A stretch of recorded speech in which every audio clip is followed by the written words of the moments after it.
Hello, I'm Ryan Haslam with your SCV NewsBreak for Monday, September 19th, brought to you by AM-1220 KHTS and SCVTV. Well, homicide investigators are awaiting the results of a toxicology and other tests done on Carla Barbara, the woman found dead in her Saugus condominium September 1st. Barbara's boyfriend, Eric Earl, was arrested and held for almost a week until he was released for insufficient evidence. Depending on the findings of the test, Barbara's death could be ruled either a homicide or accidental, which will determine whether a criminal investigation continues and, of course, whether another arrest is made. You may not have to get your groceries from a convenience store after all. It appears a grocery worker strike has been avoided. After negotiating through the weekend, the United Food and Commercial Workers Union has announced a tentative contract agreement with the corporations that own Ralph's, Vaughn's, and Albertsons.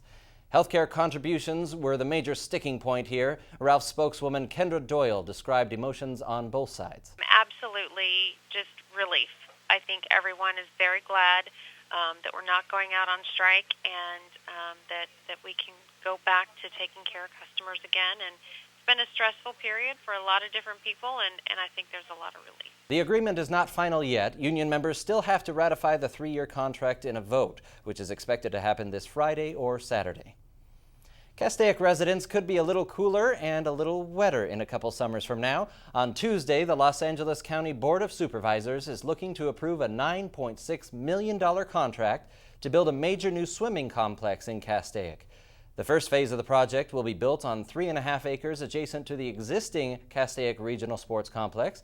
It would be situated along Castaic Road between the Days Inn Motel and County Parks and Rec Department's North Agency headquarters. The movie ranches where TV shows NCIS and The Mentalist are taped could soon join the city of Santa Clarita. The Planning Commission is set to approve a deal Tuesday to annex the property into the city of Santa Clarita. To get the support of property owners, the city needs to establish a special overlay zone, giving film companies freedom to operate 24 hours a day indoors and from 7 a.m. to 10 p.m. outdoors. The two ranches currently lie just south of Placerita Canyon Road, mostly on privately owned land within the Angeles National Forest in unincorporated Los Angeles County. One is the 400-acre Sable Ranch, Rancho Maria, and the other is the more than 200-acre Rancho Deluxe. 13 single-family homes and numerous buildings currently exist on each movie ranch where movies such as Robin Hood Men in Tights have been filmed. Now moving on to our weather, we only have a couple more days of summer, and Santa Clarita is out to prove that to us. The highs in Santa Clarita reached 95 degrees today. You can expect temperatures in the high 90s for the remainder of the week. On Friday, we could see temperatures in the triple digits.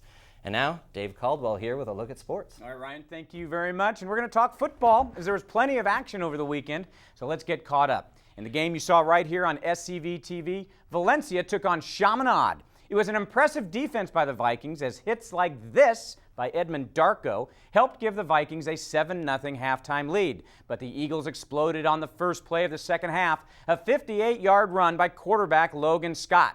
That led to a Chaminade touchdown. The Vikings retook the lead with this 41-yard field goal by Brett Schreiber, but the second touchdown by Chaminade's Terrell Newby sealed the deal as the number 18 in the state Eagles gave Valencia their second loss of the season. In other Foothill League action, Canyon rolled overnight, West Ranch shut out Eastside, Hart defeated Burroughs, Saugus edged Buena, and Golden Valley had the week off. Taking a look at the standings in the Foothill League, Canyon and West Ranch remain undefeated. Hart and Saugus are just a game back. In other high school football, Vasquez defeated Santa Clarita Christian, and Trinity got their second win of the season. College of the Canyons went to Citrus and got their second win of the season as well. So, Ryan, that's our look at sports. And with all this action going on, what are we broadcasting this weekend? This week, we're going to have Camarillo taking on Canyon. That'll be our first look at the team that everyone is thinking will be the Foothill League champions. Should be interesting to watch. Yeah. Thank you very much, Dave. All right, summer is winding down, and Six Flags Magic Mountain is gearing up for the 19th season of Fright Fest, a horrifying, scare-filled experience that features roller coasters, running in the dark and backwards, 4 new scare zones, 3 new mazes, and 2 new shows at the park. More than 400 scare actors will transform into ghouls, demons, vampires, zombies for 4 weekends in October, when thousands of guests are expected to visit the park. New for 2011, a haunted maze called The Aftermath. Also, a scary chupacabra will be making an appearance for Dia de los Muertos. Fright Fest opens Friday, October 7th. For more Santa Clarita news, log on to hometownstation.com or scvnews.com. I'm Ryan Haslam.